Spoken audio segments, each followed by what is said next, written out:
أعوذ بالله من الشيطان الرجيم. بسم الله الرحمن الرحيم. قال الملأ الذين استكبروا من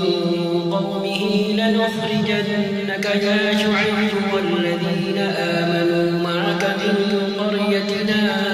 أو لتعودن في ملتنا. قال أولو كنا كارهين. قد افترينا على الله كذبا إن عدنا في ملتكم بعد إذ نجانا الله منها وما يكون لنا أن نعود فيها إلا أن يشاء الله ربنا وسع ربنا كل شيء علما على الله توكلنا ربنا افتح بيننا وبين قومنا بالحق وأنت خير الفاتحين. وقال الملأ الذين كفروا من قومه لئن اتبعتم شعيبا إنكم إذا لخاسرون. فأخذتهم الرجفة فأصبحوا في دارهم جاثمين. الذين كذبوا شعيبا كأن لم يغنوا فيها. الذين كذبوا شعيبا كانوا هم الخاسرين. فتولى عنهم وقال يا قوم لقد أبلغتكم رسالات ربي ونصحت لكم فكيف آسى على قوم كافرين. وما أرسلنا في قرية من نبي إلا أخذنا أهلها بالبأساء والضراء لعلهم يضرعون. ثم بدلنا مكان السيئة الحسنة حتى عفوا وقالوا قد مس آباءنا الضراء والسراء فأخذناهم بغتة وهم لا يشعرون. ولو أن أهل القرى آمنوا واتقوا لفتحنا عليهم بركات من السماء والأرض ولكن كذبوا فأخذناهم بما كانوا يكسبون. أفأمن أهل القرى أن يأتيهم بأسنا بياتا وهم نائمون. أوأمن أهل القرى أن يأتيهم بأسنا ضحى وهم يلعبون. أفأمنوا مكر الله فلا يأمن مكر الله إلا القوم الخاسرون. أولم يهد للذين يرثون الأرض من بعد أهلها أن لو نشاء أصبناهم بذنوبهم ونطبع على قلوبهم فهم لا يسمعون. تلك القرى نقص عليك من أنبائها ولقد جاءتهم رسلهم بالبينات فما كانوا ليؤمنوا بما كذبوا من قبل كذلك يطبع الله على قلوب الكافرين. وما وجدنا لأكثرهم من عهد وإن وجدنا أكثرهم لفاسقين. ثم بعثنا من بعدهم موسى بآياتنا إلى فرعون وملئه فظلموا بها فانظر كيف كان عاقبة المفسدين. وقال موسى يا فرعون إني رسول من رب العالمين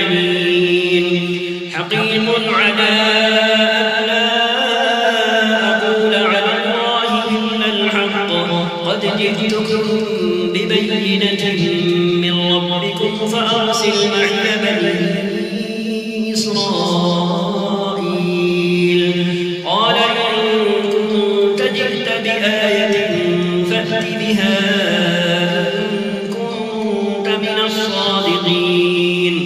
فألقى عصاه فإذا هي ثعبان مبين ونزع يده فإذا هي بيضاء للناظرين قال الملأ من قوم فرعون إن هذا لساحر عليم يريد أن يخرجكم من أرضكم فماذا تأمرون قالوا أرجه وأخاه وأرسل في المدائن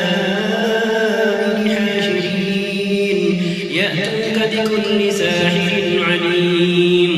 وجاء السحرة فرعون قالوا إن لنا لأجرا إن كنا نحن الغالبين قال نعم وإنكم لمن المقربين قالوا يا موسى إما أن تلقي وإما أن نكون نحن الملقين قال ألقوا فلما ألقوا سحروا أعين الناس واسترهبوهم وجاءوا بسحر عظيم وأوحينا إلى موسى أن ألق عصاك فإذا هي تلقف ما يأفكون فوقع الحق وبطل ما كانوا يعملون فغلبوا هنالك وانقلبوا صاغرين وألقي السحرة ساجدين قالوا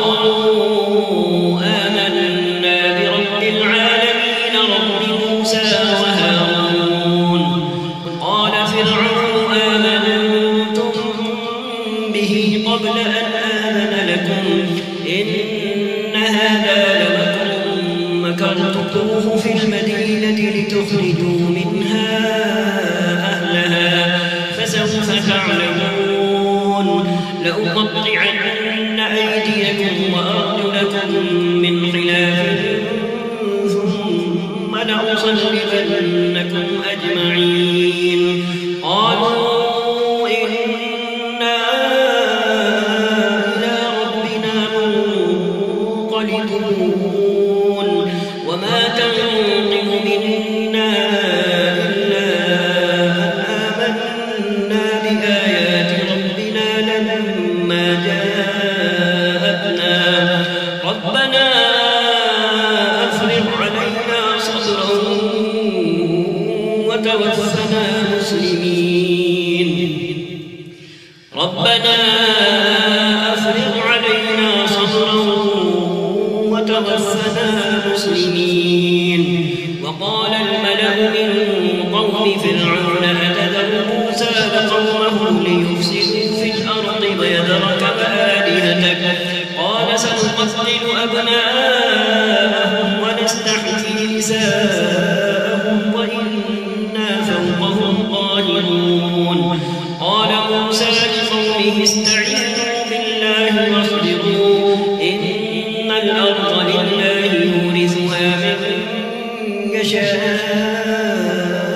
من عباده والعاقبة للمتقين قالوا أوذينا من قبل أن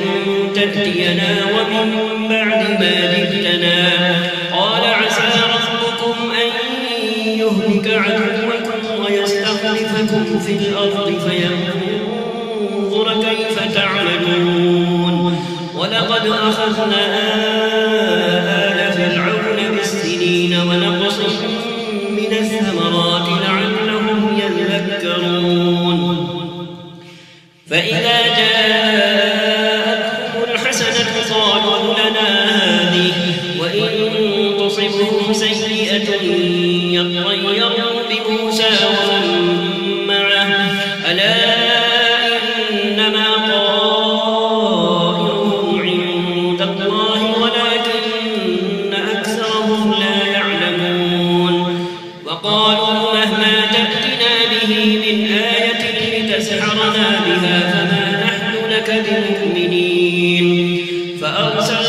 عليهم الطوفان والجراد والقمل والضفادع والدم آيات مفصلات فاستكبروا وكانوا قوما مجرمين ولما وقع عليهم الرجز قالوا يا موسى ادع لنا ربك بما عهد عندك لئن كشفت عنا الرجز لنؤمنن لك ولنرسلن معك بني إسرائيل فلما كشفنا عنهم الرجز إلى أجل هم بالغوه إذا هم ينكثون فانتقمنا منهم فأغرقناهم في اليم بأنهم كذبوا بآياتنا وكانوا عنها غافلين وأورثنا القوم الذين كانوا يستضعفون مشارق الأرض ومغاربها التي باركنا فيها وتمت كلمة ربك الحسنى على بني إسرائيل بما صبروا ودمرنا ما كان يصنع فرعون وقومه وما كانوا يعرشون وجاوزنا ببني إسرائيل البحر فأتوا على قوم يعكفون على أصنام لهم قالوا يا موسى اجعل لنا إلها كما لهم آلهة قال إنكم قوم تجهلون إن هؤلاء متبر ما هم فيه وباطل ما كانوا يعملون قال أغير الله أبغيكم إلها وهو فضلكم على العالمين وإذ أنجيناكم من آل فرعون يسومونكم سوء العذاب يقتلون أبناءكم ويستحيون نساءكم وفي ذلكم بلاء من ربكم عظيم وواعدنا موسى 30 ليلة وأتممناها ب10 فتم ميقات ربه 40 ليلة وقال موسى لأخيه هارون اخلفني في قومي وأصلح ولا تتبع سبيل المفسدين ولما جاء موسى لميقاتنا وكلمه ربه قال رب أرني أنظر إليك قال لن تراني ولكن انظر إلى الجبل فإن استقر مكانه فسوف تراني فلما تجلى ربه للجبل جعله دكا وخر موسى صعقا فلما أفاق قال سبحانك تبت إليك وأنا أول المؤمنين قال يا موسى إني اصطفيتك على الناس برسالاتي وبكلامي فخذ ما آتيتك وكن من الشاكرين وكتبنا له في الألواح من كل شيء موعظة وتفصيلا لكل شيء فخذها بقوة وأمر قومك يأخذوا بأحسنها سأريكم دار الفاسقين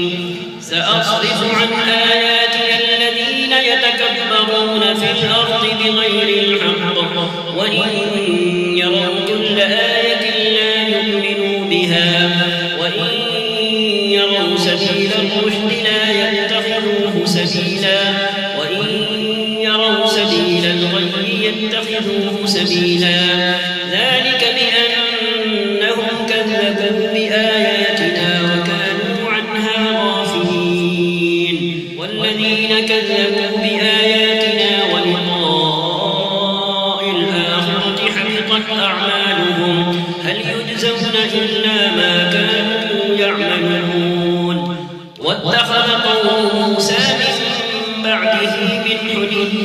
عجلا جسدا له خوار ألم يروا أنه لا يكلمهم ولا يهديهم سبيلا اتخذوه وكانوا ظالمين ولما سقط في أيديهم ورأوا أنهم قد ضلوا قالوا لئن لم يرحمنا ربنا ويغفر لنا لنكونن من الخاسرين ولما رجع موسى إلى قومه غضبان أسفا قال بئس ما خلفتموني من بعدي أعجلتم أمر ربكم وألقى الألواح وأخذ برأس أخيه يجره إليه قال ابن أم إن القوم استضعفوني وكانوا يقتلونني فلا تشمت بي الأعداء ولا تجعلني مع القوم الظالمين قال رب اغفر لي ولأخي وأدخلنا في رحمتك وأنت أرحم الراحمين إن الذين اتخذوا العجل سينالهم غضب من ربهم وذلة في الحياة الدنيا وكذلك نجزي المفترين والذين عملوا السيئات ثم تابوا من بعدها وآمنوا إن ربك من بعدها لغفور رحيم ولما سكت عن موسى الغضب أخذ الألواح وفي نسختها هدى ورحمة للذين هم لربهم يرهبون واختار موسى قومه 70 رجلا لميقاتنا فلما أخذتهم الرجفة قال رب لو شئت أهلكتهم من قبل وإياي أتهلكنا بما فعل السفهاء منا إن هي إلا فتنتك تضل بها من تشاء وتهدي من تشاء أنت ولينا فاغفر لنا وارحمنا وأنت خير الغافرين واكتب لنا في هذه الدنيا حسنة وفي الآخرة إنا هدنا إليك قال عذابي أصيب به من أشاء ورحمتي وسعت كل شيء فسأكتبها للذين يتقون ويؤتون الزكاة والذين هم بآياتنا يؤمنون الذين يتبعون الرسول النبي الأمي الذي يجدونه مكتوبا عندهم في التوراة والإنجيل يأمرهم بالمعروف وينهاهم عن المنكر ويحل لهم الطيبات ويحرم عليهم الخبائث ويضع عنهم إصرهم والأغلال التي كانت عليهم فالذين آمنوا به وعزروه ونصروه واتبعوا النور الذي أنزل معه أولئك هم المفلحون قل يا أيها الناس إني رسول الله إليكم جميعا الذي له ملك السماوات والأرض لا إله إلا هو يحيي ويميت فآمنوا بالله ورسوله النبي الأمي الذي يؤمن بالله وكلماته واتبعوه لعلكم تهتدون ومن قوم موسى أمة يهدون بالحق وبه يعدلون وقطعناهم 12 أسباطا أمما وأوحينا إلى موسى إذ استسقاه قومه أن اضرب بعصاك الحجر فانبجست منه 12 عينا قد علم كل أناس مشربهم وظللنا عليهم الغمام وأنزلنا عليهم المن والسلوى كلوا من طيبات ما رزقناكم وما ظلمونا ولكن كانوا أنفسهم يظلمون وإذ قيل لهم اسكنوا هذه القرية وكلوا منها حيث شئتم وقولوا حطة وادخلوا الباب سجدا نغفر لكم خطيئاتكم سنزيد المحسنين فبدل الذين ظلموا منهم قولا غير الذي قيل لهم فأرسلنا عليهم رجزا من السماء بما كانوا يظلمون واسألهم عن القرية التي كانت حاضرة البحر إذ يعدون في السبت إذ تأتيهم حيتانهم يوم سبتهم شرعا ويوم لا يسبتون لا تأتيهم كذلك نبلوهم بما كانوا يفسقون وإذ قالت أمة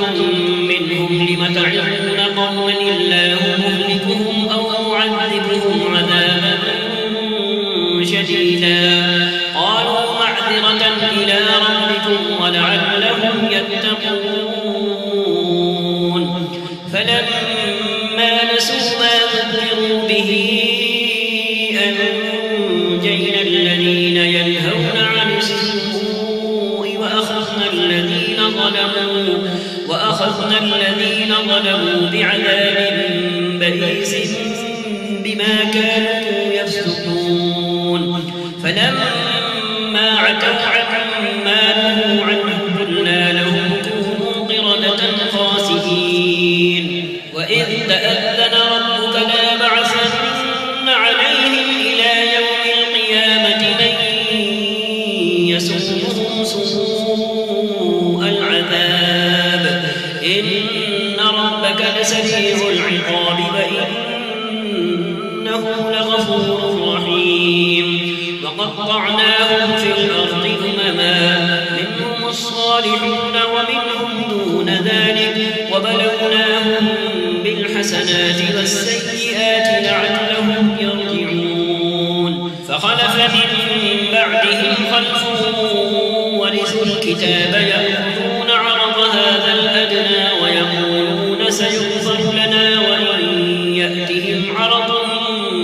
مثله يأخذوه ألم يؤخذ عليهم ميثاق الكتاب ألا يقولوا على الله إلا الحق ودرسوا ما فيه والدار الآخرة خير للذين يتقون أفلا تعقلون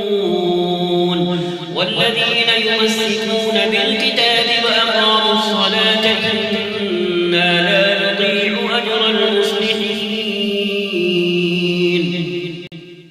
وإذ نتقنا الجبل فوقهم كأنه ظلة وظنوا أنه واقع بهم خذوا ما آتيناكم بقوة واذكروا ما فيه لعلكم تتقون وإذ أخذ ربك من بني آدم من ظهورهم ذريتهم وأشهدهم على أنفسهم ألست بربكم قالوا بلى شهدنا أن تقولوا يوم القيامة إنا كنا عن هذا غافلين أو تقولوا إنما أشرك آباؤنا من قبل وكنا ذرية من بعدهم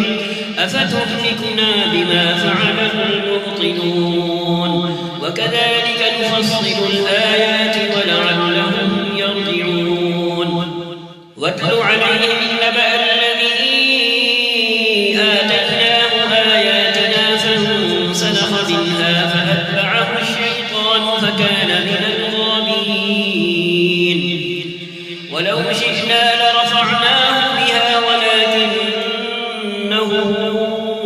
أخلد إلى الأرض واتبع هواه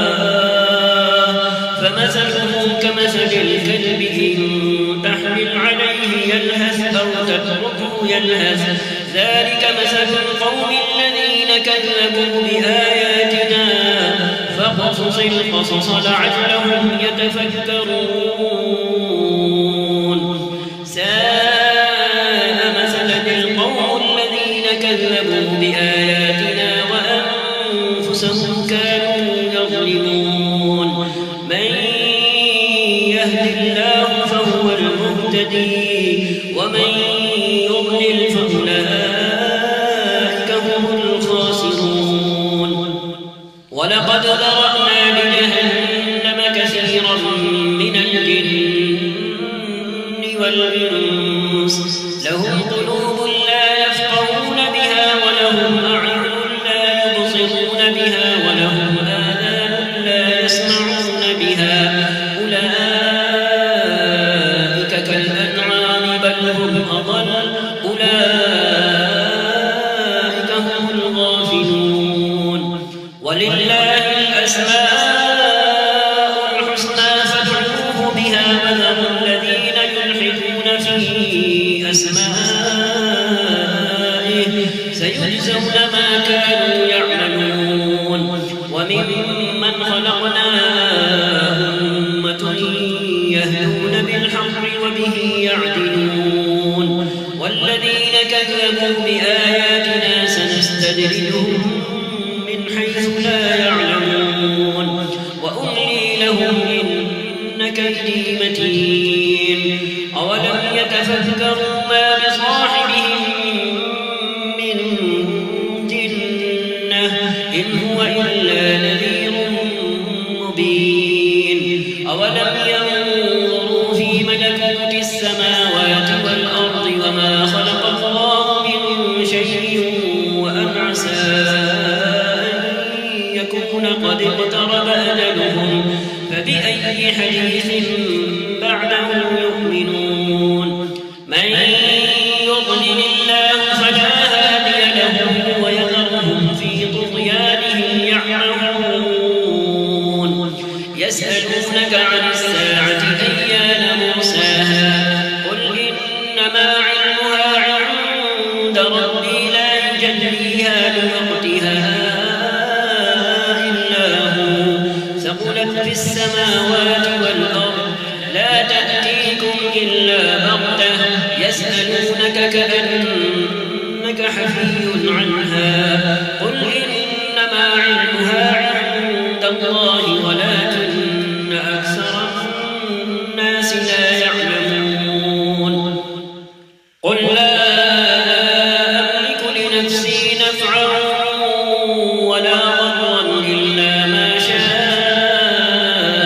الله ولو كنت أعلم الغيب لاستكثرت من الخير وما مسني السوء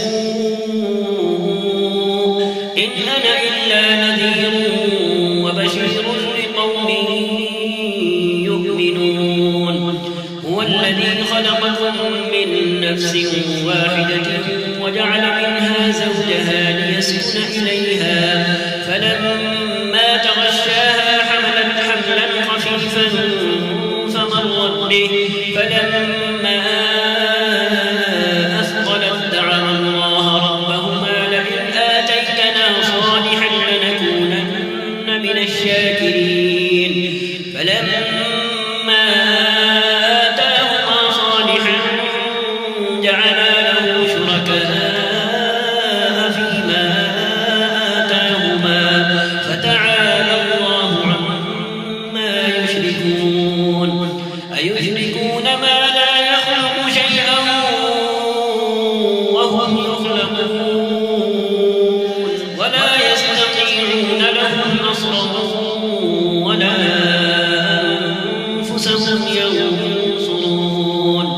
وإن تدعوهم إلى الهدى لا يتبعوكم سواء عليكم أدعوتموهم أم أنتم صامتون إن الذين تدعون من دون الله عباد أمثالكم فادعوهم فليستجيبوا لكم إن كنتم صادقين ألهم أرجل يمشون بها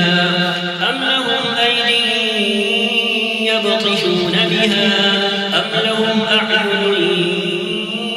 يبصرون بها أم لهم آذان يسمعون بها قل ادعوا شركاءكم ثم كيدون فلا تنظرون إن ولي الله الذي نزل الكتاب وهو يتولى الصالحين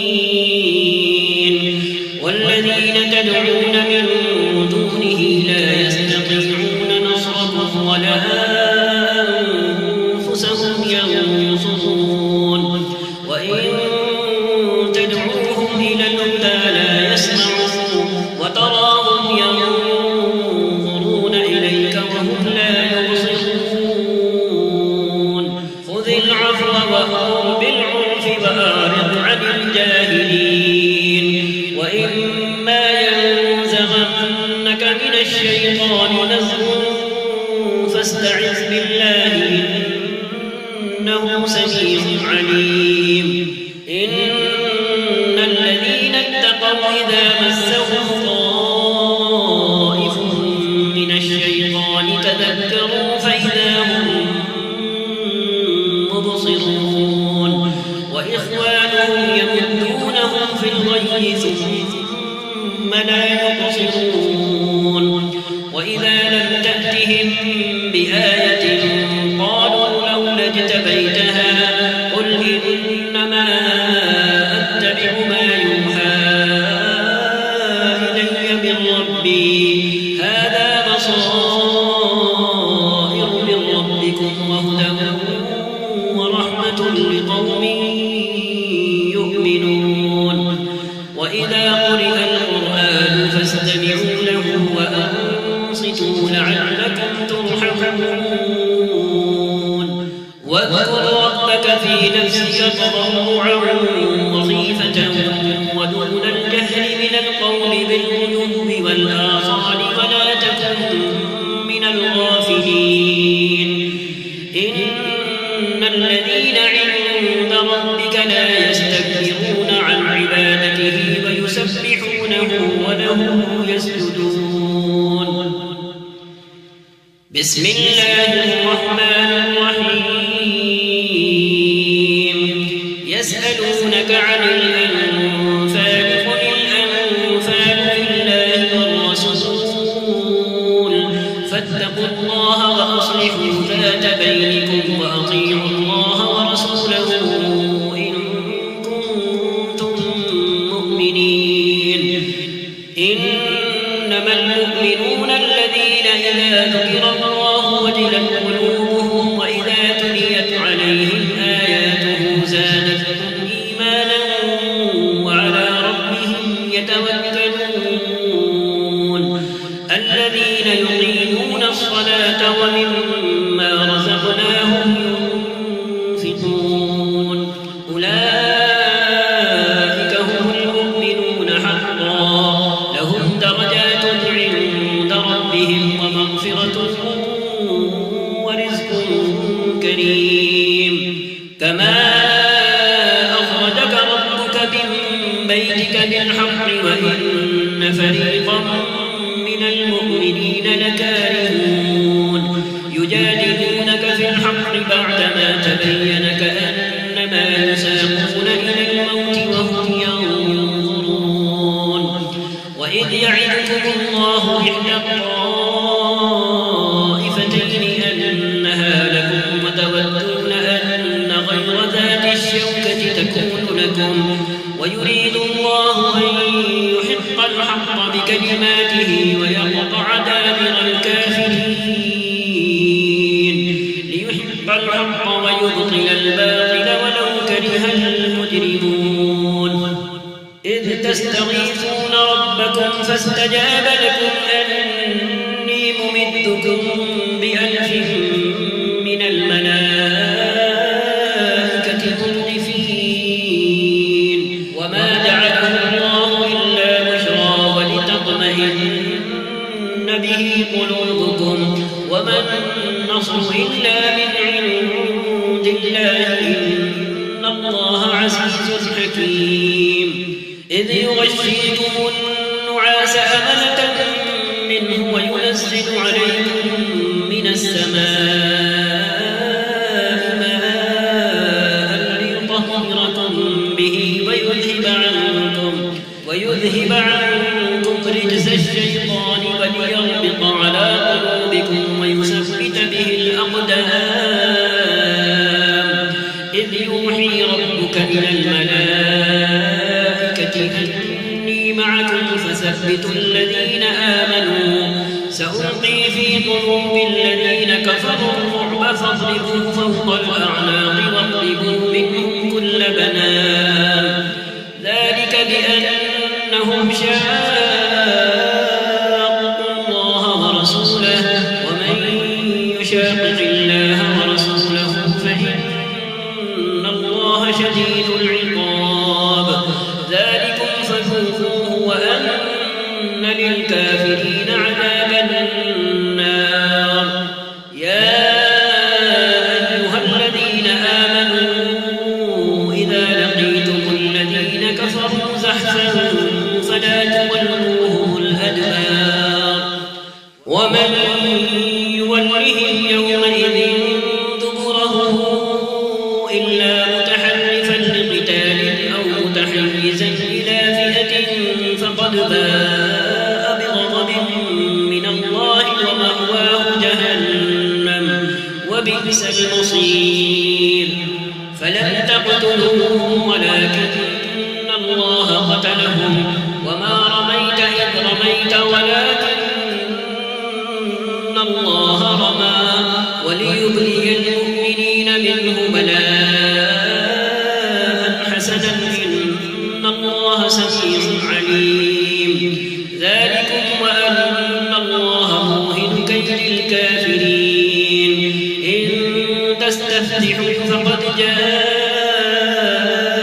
الفتح وإن تنتهوا فهو خير لكم وإن تعودوا نعد ولن تغني عنكم فئتكم شيئا ولو كثرت وأن الله مع المؤمنين يا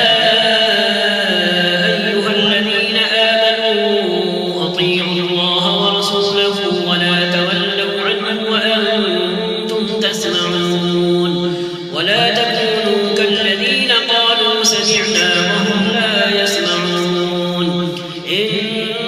شر الدواب عند الله الصم البكم الذين لا يعقلون ولو علم الله فيهم خيرا لأسمعهم ولو أسمعهم لتولوا وهم معرضون يا أيها الذين آمنوا استجيبوا لله وللرسول إذا دعاكم لما يحييكم واعلموا أن الله يحول بين المرء وقلبه وأنه إليه تحشرون واتقوا فتنة لا تصيبن الذين ظلموا منكم خاصة واعلموا أن الله شديد العقاب واذكروا إذ أنتم قليل مستضعفون في الأرض تخافون أن يتخطفكم الناس فآواكم وأيدكم بنصره ورزقكم من الطيبات لعلكم تشكرون يا أيها الذين آمنوا لا تخونوا الله والرسول وتخونوا أماناتكم وأنتم تعلمون واعلموا أنما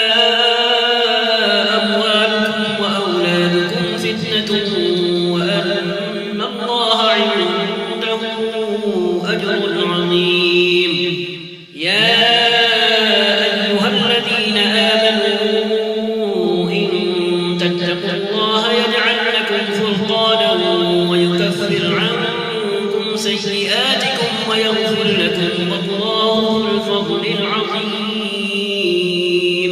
وإذ يمكر بك الذين كفروا ليثبتوك أو يقتلوك أو يخرجوك ويمكرون ويمكر الله والله خير الماكرين. وإذا تتلى عليهم آياتنا قالوا قد سمعنا لو نشاء لقلنا مثل هذا إن هذا إلا أساطير الأولين. وإذ قالوا اللهم إن كان هذا هو الحق من عندك فأمطر علينا حجارة من السماء أو ائتنا بعذاب أليم. وما كان الله ليعذبهم وأنت فيهم وما كان الله معذبهم وهم يستغفرون. وما كان الله ليعذبهم وأنت فيهم وما كان الله معذبهم وهم يستغفرون. وما لهم ألا يعذبهم الله وهم يصدون عن المسجد الحرام وما كانوا أولياءه إن أولياءه إلا المتقون ولكن أكثرهم لا يعلمون. وما كان صلاتهم عند البيت إلا مكاء وتصدية فذوقوا العذاب بما كنتم تكفرون. إن الذين كفروا ينفقون أموالهم ليصدوا عن سبيل الله فسينفقونها ثم تكون عليهم حسرة ثم يغلبون والذين كفروا إلى جهنم يحشرون. ليميز الله الخبيث من الطيب ويجعل الخبيث بعضه على بعض فيركمه جميعا فيجعله في جهنم أولئك هم الخاسرون. قل للذين كفروا إن ينتهوا يغفر لهم ما قد سلف وإن يعودوا فقد مضت سنة الأولين. وقاتلوهم حتى لا تكون فتنة ويكون الدين كله لله فإن انتهوا فإن الله بما يعملون بصير. وقاتلوهم حتى لا تكون فتنة ويكون الدين كله لله فإن انتهوا فإن الله بما يعملون بصير.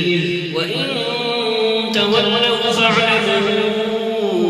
أن الله مولاكم نعم المولى ونعم النصير. صدق الله العظيم وصدق رسوله النبي الكريم ونحن على ذلك من الشاهدين. وصلى الله وسلم على سيدنا ونبينا محمد سيد الأولين والآخرين وخاتم النبيين وعلى آله وأصحابه وأزواجه وذرياته وأهل بيته وسلم تسليما كثيرا